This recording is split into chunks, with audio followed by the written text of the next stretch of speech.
할렐루야. 우리 함께 인사합시다. 주 안에서 건강합시다. 전염병에 조심합시다. 오늘 뭐 전염병 걸린 분 없으시죠?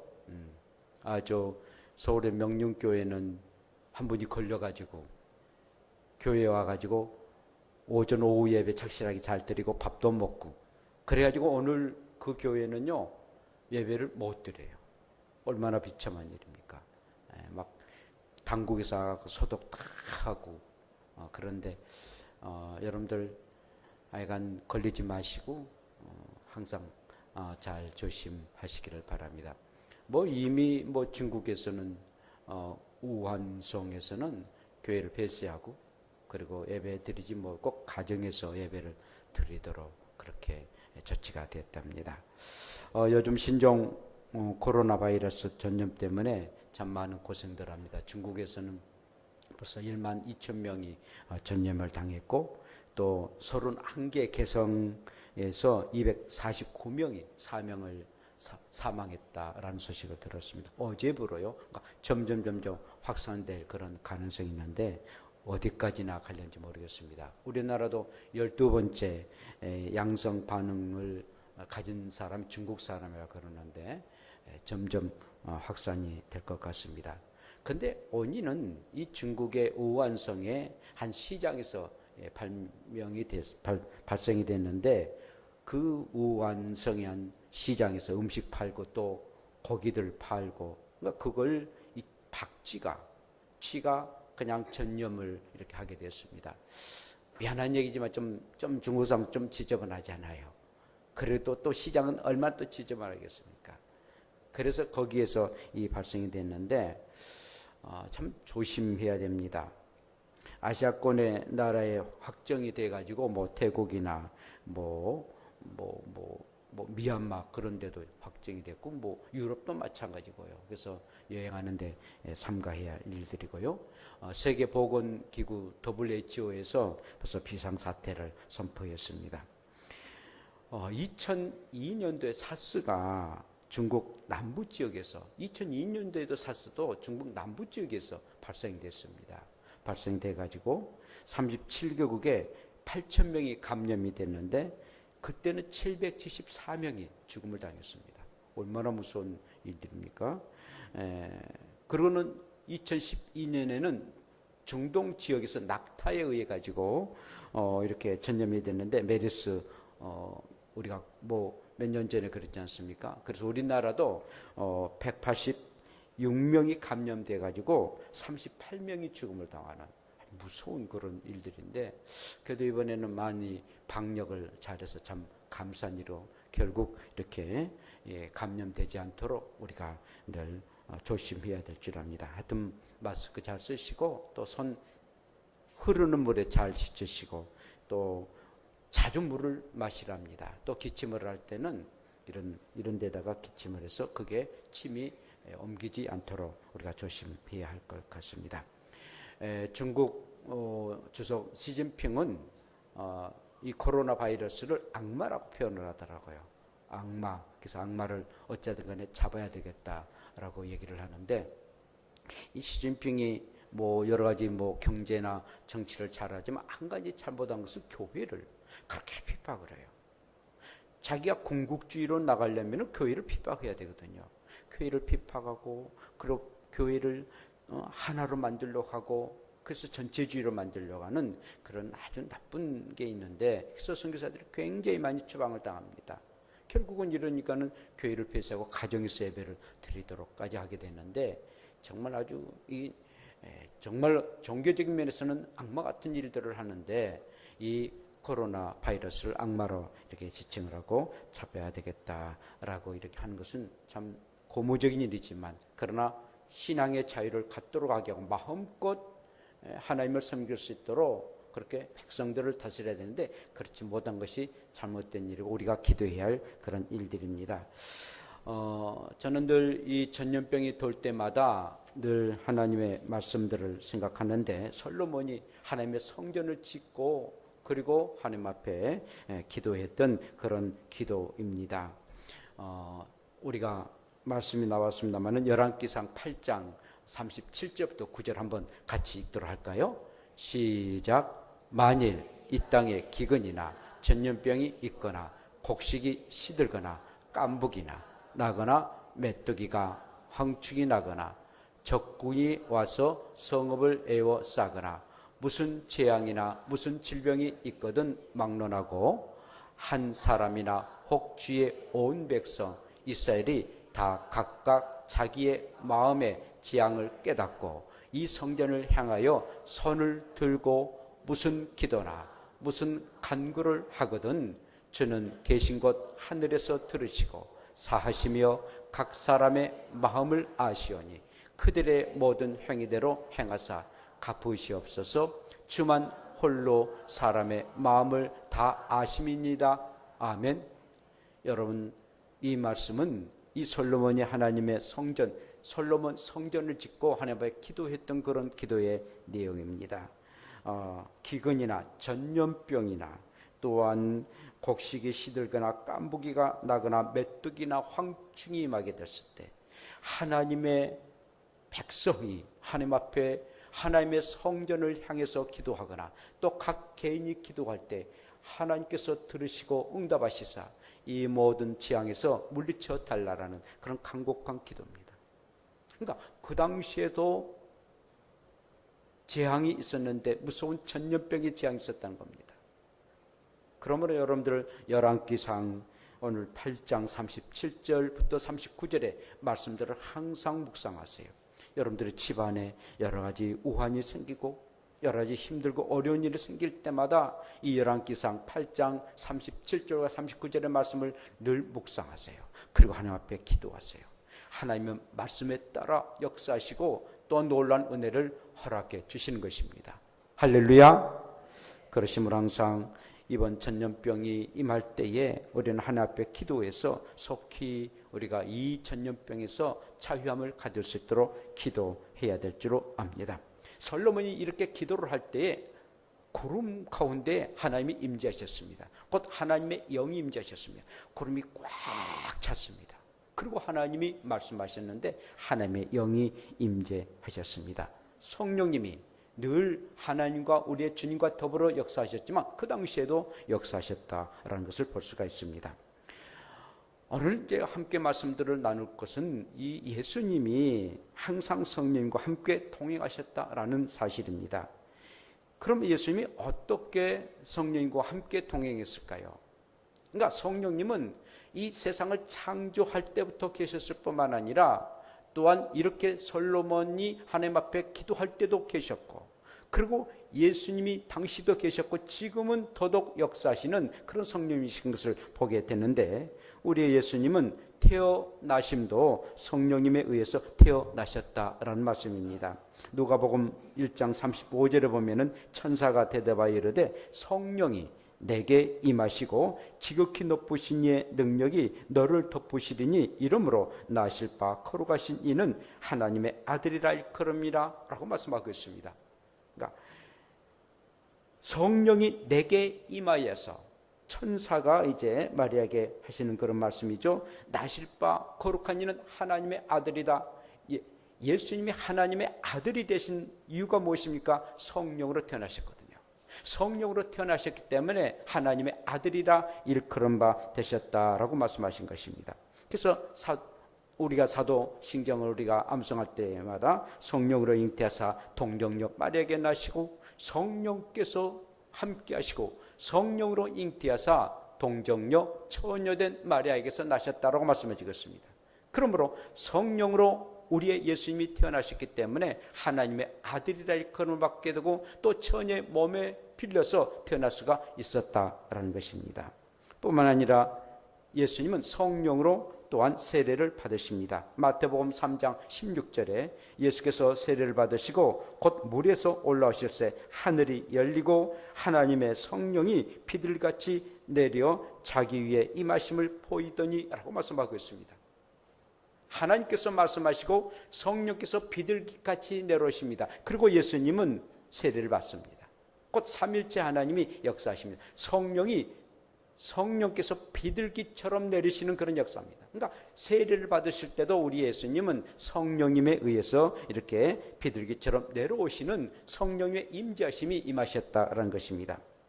또한 우리 예수님은요, 공생이라는 것은 공적인 생애입니다. 그 이전까지는 사적인 생애고 공적인 생애인데 30세부터 공적인 생애가 시작됐습니다. 그래서 3년 동안 공생을 하시는데, 공적인 생애를 하실 때 40일 금식기도 하십니다.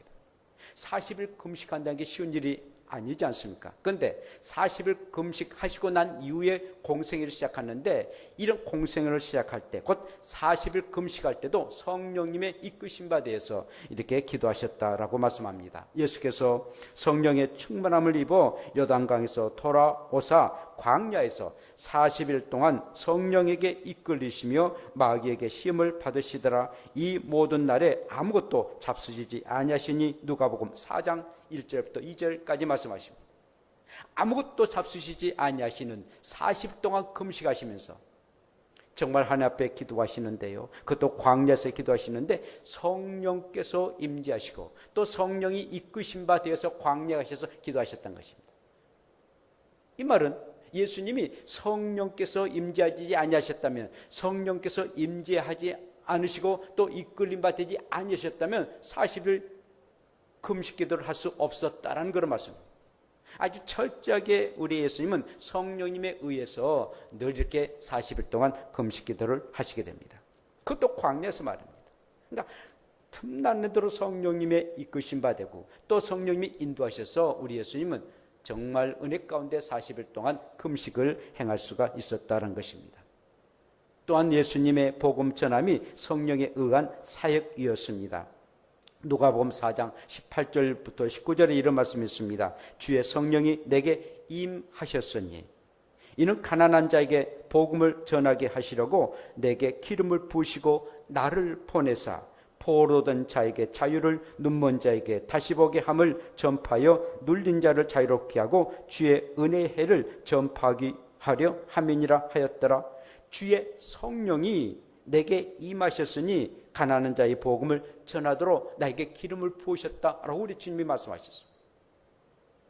복음을 전하는데, 그런 놀라운 이적과 기적을 행하는데 성령께서 임재하지 않으셨으면 결국 우리 주님은 아무것도 행할 수가 없다는 것입니다. 내게 기름을 부으셔서 나는 그 기름 부음으로 통해서 곧 성령님의 도우심으로 내가 이렇게 주의 복음을 전하고 눌린 자에게 자유를 주고 또한 가난한 자의 복음을 전하고 주의 은혜를 전파하게 했다라고 말씀하고 있습니다.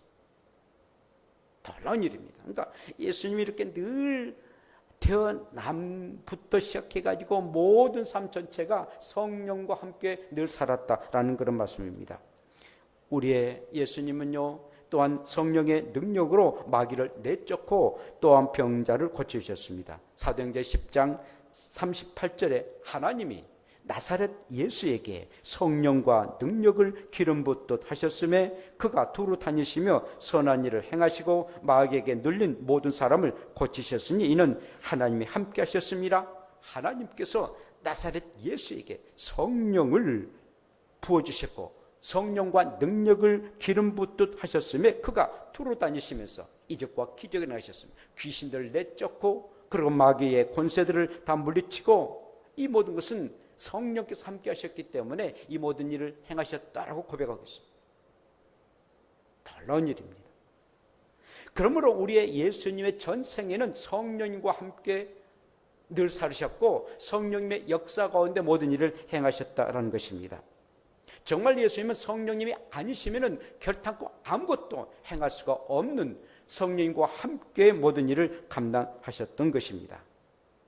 자, 그런데 여러분, 오늘 말씀을 자세히 보게 되면은 오늘 말씀 보면은 이렇게 말씀하십니다. 내가 실상을 말하겠다 하시며 내가 떠나가는 것이 너희에게 유익함이니라. 내가 떠나가지 않으면 보혜사가 너희 가운데 오시지 아니할 것이요 가면 내가 너희에게로 보내리니 그가 와서 죄에 대하여 의에 대해서 심판에 대하여 세상을 책망할 것이다 라고 말씀하고 있습니다. 여러분 조금만 생각해 보면은 이 예수님이 세상을 떠나셔야만이 곧 십자가에 못 박혀 죽으시고 그리고 부활하시고 그리고 승천하셔서 하나님 앞에로 가게 될 때 또 성령님이 오시겠다, 보혜사가 오시겠다라는 그런 의미로 오늘 받아들이지 않습니까? 그런데 오늘 제가 예수님이 태어나시고 그리고 또 예수님이 역사하시고 또 세례 받으시고 이 모든 것은 성령께서 하시는 일, 또 성령님과 함께 하셨다 했지 않습니까? 그런데 다시 오시겠다는 또 말씀은 또 무슨 말씀입니까? 그럼 성령님이 아니 계셨는데 다시 오시겠다라는 그런 말씀입니까? 좀 이렇게 좀 말씀을 조금 깊게 생각하면 그렇게 생각할 수 있겠습니다. 그러므로 자, 오늘 이 말씀은 바로 보혜사 성령님이 오시겠다라고 말씀하십니다. 사실은 이러는데요, 보혜사라는 것은 헬라어로 파라크레토스라고 말합니다. 어떤 의미냐면은 파라크레토스, 곁에서 다른 사람에게 도움을 베풀도록 부름을 받은 자, 그러니까 또 쉽게 말하면 변호사, 우리의 위로자, 조력자, 상담자라는 그런 의미를 가지고 있습니다. 그러니까 보혜사라는 것은 우리를 보호하시고 은혜를 베푸시고 가르치신 그런 분인데 우리의 위로자가 되시고 상담자가 되시고 그리고 우리의 조력자가 되시고 변호하시는 그런 분이다라는 그런 의미를 가지고 있습니다. 그런데 이 성령님은 동일하신 성령님이십니다. 우리 이 성령님은 예수님이 이 땅에 태어날 때도 또 세례를 받으실 때도 이적과 기적을 행하실 때도 함께 하셨던 그 성령님이십니다. 동일하신 성령님이신데 이제는 보혜사로 오시겠다라는 말씀입니다. 무슨 말씀입니까? 이제 성령님께서 아주 더 구체적으로 더 적극적으로 우리 가운데 오셔서 역사하시겠다는 그런 말씀입니다. 이제는 보혜사가 되셔서 역사하시겠다는 겁니다. 여러분 성경을 보게 되면은 그렇다 해서 세대주의가 아닙니다만은 구약은 성부 하나님, 성자 예수님, 성령님이 함께 역사를 하십니다. 그러나 하나님이 독특하게 역사하십니다. 세 분이 역사를 하시지만 천지 창조하실 때도 또 사람을 만들 때도 성부, 성자, 성령께서 함께 일하셨습니다. 그러나 그 중에서도 독특하게 성부 하나님이 역사하십니다. 하나님이 가라사대, 모세에게 나타나시고 엘리야에게 나타나시고 그러니까 하나님이 독특하게 역사하셨습니다. 그렇게해서 성부 하나님이 역사하시고 성자 예수님 또 성령님 역사하지 않았다는 말이 아닙니다. 자, 잘 들으세요. 그런데 우리 구약에서는 성부, 성자, 성령 삼일체 하나님이 역사하시지만 성부 하나님이 독특하게 역사하십니다. 그러시다가 성부 하나님이 예수님을 보내십니다. 성자 예수님을 보냈어요. 그래서 예수님이 33년 동안 역사하십니다. 예수님 시대 때도 성부 하나님 또 성자 예수님 또 성령님 함께 역사하십니다. 그들 가운데서도 예수님이 독특하게 이 세상에 오셔서 육체를 가지고 오셔서 우리를 구원하시기 위해서 십자가에 죽으셨습니다. 세 분이 역사하지만 독특하게 성자 예수님이 역사를 독특하게 하셨습니다.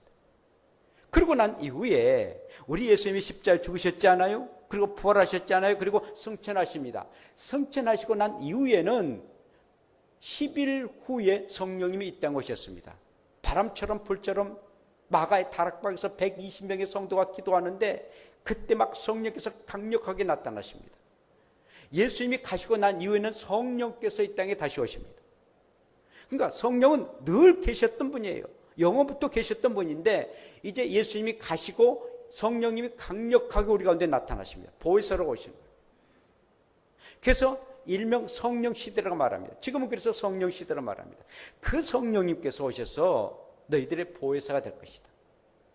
그리고 죄에 대해서 의에 대해서 심판에 대해서 하실 것이다 라고 말씀을 하셨다라는 것입니다. 그러니까 더 구체적으로 더 강력하게 더 큰 일을 행하셨다는 겁니다. 그러므로 지금은 성령께서 우리 가운데 임재하시고 성령이 임재하시지 않으시면 살 수가 없는 시대인 겁니다. 물론 그렇다고 해서 하나님이 역사하지 않으시고 또 뭐 예수님이 역사하지 않는 것 절대 아닙니다. 함께 역사하지만 성령께서 독특하게 더 큰 역사를 하신다는 것입니다. 그래서 성령의 임재하심을 갖지 않으면 우리는 살아갈 수 없는 시대이라는 것이죠. 자, 그런데 우리 예수님이 늘 행하셨던 그런 일들인데 예수님은 우리의 구원자로 오셨지 않습니까? 그런데 성령님이 예수님이 행하셨던 죄에 대해서 의에 대해서 심판에 대해서 하셨다는데 첫째는 죄에 대해서 우리의 성령님께서 그 모든 문제를 다루시겠다는 것입니다. 그런데 죄대라는 것은 예수님을 믿지 아니한 것이 죄라는 것입니다. 여러분, 죄 중에서 가장 큰 죄, 무서운 죄, 도저히 용서받을 수 없는 죄가 있다면 바로 예수님을 믿지 않는 죄입니다. 어떤 죄를 범했다 할지라도 예수님을 믿으면 그 죄가 용서받지 않습니까? 죄송한 얘기입니다만 사람을 살인했어요. 그가 감옥에 들어가서 막 사형언도를 받습니다. 그럼에도 불구하고 그가 그 죄를 용서를 받고 내가 죽을 죄인입니다. 어찌 내가 이 악한 마귀에게 씌어가지고 이런 나쁜 죄를 졌습니까? 우리 예수님 용서해 주세요. 나는 내일 죽어도 나는 상관이 없습니다. 내 죄를 용서해 달라는 그런 사람들이 감옥에서 많이 회복되고 그리고 죄를 용서받지 않습니까? 그런데 우리의 예수님 때문에 우리의 죄가 용서받습니다. 누군가가 우리의 죄를 용서해 줘야 되는데 예수님만이 우리의 죄를 용서할 수 있습니다. 왜냐? 예수님이 내 죄를 위해서 십자가에 못 박혀 죽으셨거든요. 내 죄 때문에 주님이 죽으셨거든요. 내 죄를 대신해서 우리 주님이 죽으셨거든요. 그 예수 그리스도의 피, 예수 그리스도의 죽으심 아니면 우리의 죄가 절대로 용서받을 수 없습니다. 그러므로 우리가 믿는다는 것은, 그리고 제사함을 받는다는 것은 우리의 주님이 내 죄를 위해서 죽으셨구나 라는 것을 믿는 것입니다. 그리고 예수님을 믿으면 우리의 죄가 용서함을 받는다, 그것을 믿는다는 것입니다. 그래야만 우리의 죄가 용서함 받을 수 있습니다. 우리가 선한 일을 행하거나 착한 일을 행하거나 절대로 그래서 우리의 죄가 용서함 받을 수 없다는 것입니다. 근본적으로 내 죄 때문에 죽으신 우리의 주님을 믿지 아니하고 우리 주님의 그 보혈의 그 공로로 우리가 죄사함을 받지 않으면 용서함을 받을 수가 없다는 겁니다. 그러므로 너희가 죄는 예수님을 믿지 아니하는 죄다. 그러나 예수님을 믿으면 모든 죄가 용서함을 받는다라고 말씀해 주겠습니다. 그걸 성령께서 가르쳐 주신다는 사실. 성령께서 우리에게 가르쳐 주지 아니하시면 그 사실을 몰라요. 아무리 공부를 많이 했다 할지라도, 아무리 학박사를 한다 할지라도, 어떠한 책에서라도 그 내용을 말해주지 않는다는 사실입니다. 성령께서 하나님의 말씀을 성령에 의해서 하나님의 말씀은 기록됐고 그 성령이 우리의 마음을 지배해야만이, 성령이 우리의 마음을 움직여야만이 아하, 우리의 예수님이 내 죄를 위해서 죽으셨구나 라는 것을 알고 깨달을 수 있다는 것입니다. 그걸 가르쳐 주신 이가 바로 성령이시다. 예수를 믿지 아니한 죄가 가장 큰 죄다. 만약에 그 죄를 너희들이 용서받지 않으면 결국 구원에 이를 수 없다. 그것을 가르쳐 주신 이가 성령이시다는 것입니다. 그러므로 항상 성령님을 우리가 더불어 성령님이 내 가운데 임재하셔서 어떠한 죄라도 정말 내 죄를 자복하고 그리고 회개하는 성령님에 의해서 죄사함을 받을 수 있는 복된 여러분들 되시기를 축복합니다. 또한 의로운 것은요, 예수님이 가장 의로우신 분임을 인정하고 예수님에 의해서 의롭다 여김을 받도록 성령이 우리에게 가르쳐 주신다는 것입니다. 아하, 예수님이 가장 의로우신 분이구나. 그런데 예수님이 떠나고 말으셨어요. 가장 의로우신 분이 예수님을 떠나고 말았구나. 우리는 항상 우리의 모든 삶이 이제는 가장 의로우신 우리의 예수님을 닮아가는 것입니다. 정말 모든 이는 예수님 외에는 모두 다 죄인입니다. 아담의 모든 본질을 가지고 있기 때문에 막 태어난 아이라 할지라도 아담의 자손이기 때문에 그건 죄인입니다. 유일하게 사람으로서 죄가 아닌 분은 예수 그리스도 뿐인 것입니다. 가장 의로우신 분입니다. 그런데 예수님으로 통해서 우리는 의롭다 여김을 받으실 것입니다. 예수님 아니면 우리는 불의한 자고 그리고 우리는 죄인입니다. 그런데 예수님으로 말미암아 우리는 의롭다 여김을 받으시고 의인의 나라 곧 하나님 나라에 들어가는 것입니다. 만약에 예수님의 은혜 아니면 절대로 의의 나라 천국 하나님 나라에 들어갈 수가 없습니다. 의로우신 예수님 때문에 우리는 들어가는 것입니다.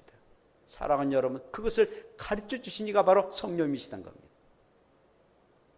나는 죄인인데, 나는 불의한 자인데, 그런데 예수님으로 말미암아 의롭다 여김을 받아서 그 우리 주님의 사람이 되고 의인이 되고 그리고 그의 나라에 들어갈 수 있다는 것을 우리에게 말씀하신 이가 바로 성령이시다는 것입니다. 성령님 아니면 깨달을 수가 없어요. 나는 불의한 자라는 것을 깨달을 수가 없어요. 나는 불의한 자인데 의로운 사람으로 만들어졌다는 것을 깨달을 수가 없는 거예요. 성령님이 가르쳐 주셔야만 될 수 있습니다. 심판인 것입니다. 이미 세상에 이 왕들이 나라를 다스립니다. 왕이 있는 것은 뭡니까? 나라를 다스린 것뿐만 아니라 심판에 이른 것입니다. 재판하는 것입니다. 그러므로 정말 예수 그리스도가 모든 것의 재판의 주인이 되십니다. 그런데 성령님께서 그것을 가르쳐 준다는 것입니다. 심판에 대해서 앞으로 모두 우리의 삶들이 이제는 심판주 앞에서 나가게 될 것입니다. 그 심판에 대해서 우리의 성령님이 가르쳐 주신다라고 말씀하고 계십니다. 그러므로 죄에 대해서, 의에 대해서, 심판에 대해서 우리에게 구체적으로 가르쳐 주신 이가 바로 성령님이시답니다. 예수님이 행하셨던 그 모든 일을 가르쳐 주신 이가 바로 성령님이시다는 것입니다. 사랑하는 성도 여러분, 그러므로 늘 성령에 충만한 삶을 살아야 될 줄로 믿습니다. 빌리그람 목사님이 그런 말씀하셨어요. 성령이 아니어도 90%의 사람들이 살아가고 있다. 90% 사람들이 그냥 살아간다는 거예요. 근데 이건 정말 비참한 일들이었어요. 그러나 정말 10%만이 성령이 내 가운데 임재하시고 성령이 나와 함께 하심으로 성령과 더불어 살아가는 사람들이다. 사랑하는 여러분, 성령이 없어도, 성령님이 내 역사 안에도 그냥 살아가요. 밥 먹고 그냥 일하면서 살아가요. 그러나 그의 삶은 정말 의미가 없는 삶인 것이에요.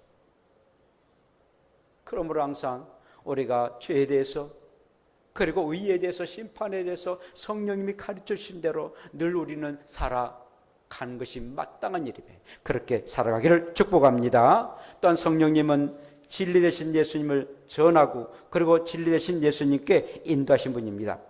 진리의 성령이 오시면은 그가 너희를 모든 진리 가운데 인도하시리니 오늘 말씀하고 있습니다. 진리의 성령이 오시면은 진리 가운데 너희를 인도할 것이다. 여러분, 예수님은 길이요 진리요 생명 되십니다. 그런데 진리 되신 성령님이 예수 그리스도가 진리다, 변치 아니하는 진리다라고 우리를 인도하시니까, 또 가르쳐 주시니까, 생각나게 하시니까 바로 성령님이시다는 것입니다. 상아탑 가운데서도 진리, 자유, 평화, 여러 가지 말합니다. 그러나 세상적인 것든 진리는 단 한 가지입니다. 바로 예수 그리스도가 진리 되십니다. 그 진리는 절대 변하지 아니한 겁니다. 하나님의 말씀이 진리인 것입니다. 이 진리의 말씀은 절대 변하지 않는 것입니다. 그런데 그 진리가 바로 우리를 자유케 만들고, 그리고 진리가 우리를 하나님의 백성으로 만들고, 진리가 우리를 영원한 천국으로 인도하신다. 바로 예수 그리스도가 우리의 진리가 되신다. 진리의 성령께서 우리에게 말씀하시고 가르쳐 주신다는 것입니다. 마침내 우리는 늘 진리 되신 우리 주님과 함께 그의 나라에 들어가게 될 것입니다. 그래서 성령님은 마침내 예수님이 이루실 장래일을 알려주시겠다라고 오늘 말씀하고 계십니다. 예수님이 이루실 장래일은 이제는 세상의 모든 일들을 다 완성하실 것입니다. 그리고 예수님이 재림하시고 우리를 이제는 구원자로 오심이 아니라 심판자로 오실 것입니다. 우리 예수님이 어린아이로 태어나실 때는 우리의 구원자로 오셨습니다. 우리를 구원하기 위해서 오셨지만 앞으로 두 번째 오실 우리 예수님은 완전히 심판자로 오실 것입니다. 오실 때도 천군 천사와 함께, 그리고 온 백성들이 우리 예수님 오신 것을 보면서 심판의 왕으로 이 땅에 오시게 됩니다. 장래 일들을, 그 놀라운 일을 가르쳐 주시니까 바로 성령이시다는 것입니다. 사랑하는 성도 여러분, 그렇습니다. 그러므로 끊임없이 우리는, 완전하신 우리의 예수님도 성령님과 함께 살아가시는데 우리는 얼마나 불완전하고 얼마나 또한 모순이 많은 사람들입니까? 우리 예수님, 완전하신 우리의 예수님도 성령님과 함께 전생애를 그렇게 살으셨다면 우리는 마땅히 성령님과 함께 사는 것 아니겠습니까? 그러므로 사랑하는 성도 여러분, 항상 성령님을 사모하세요. 항상 성령님과 통행하도록 성령님 앞에 맡기시고, 성령님 도와주세요. 성령님이 함께하지 않으면 나는 정말 아무것도 할 수 없는 그런 인간밖에 될 수 없어요. 정말 무기력한 자가 되고 식물인간이 되고 영적 식물인간이 되어 살 수밖에 없어요. 내가 생각하는 것, 내가 깨닫는 것도 성령께서 함께하지 않으시면 죄 가운데 우리는 생각하고 깨닫게 돼요.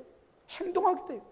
그래서 성령님이 순간순간마다 우리 주님도 그 전생애를 성령과 함께 살아가시는데 나도 그렇게 살게 해달라고 늘 기도하시고 늘 순간순간 성령님과 함께 대화도 나누시고, 그래서 늘 성령님이 우리 가운데 임재하도록 우리 한밤교회가 늘 성령 충만한 성령으로 임재하는 그런 교회가 되어달라고 기도해 주시고, 우리의 성도들 각자가 성령이 다 충만한 삶을 살 수 있도록 여러분들이 기도하고 사모하고 또한 성령과 함께 동행하며 살아가는 복된 성령의 사람 되시기를 축복합니다. 기도합시다. 우리 함께 기도합시다. 이 시간 성령님 없이도 살 수 있어요. 그러나 그의 삶은 무의미한 삶이고 정말 가치 없는 삶을 삽니다. 오늘도 성령님과 함께 살아갈 수 있도록 우리 함께 동성으로 주여 한번 부르며 기도드립시다. 주여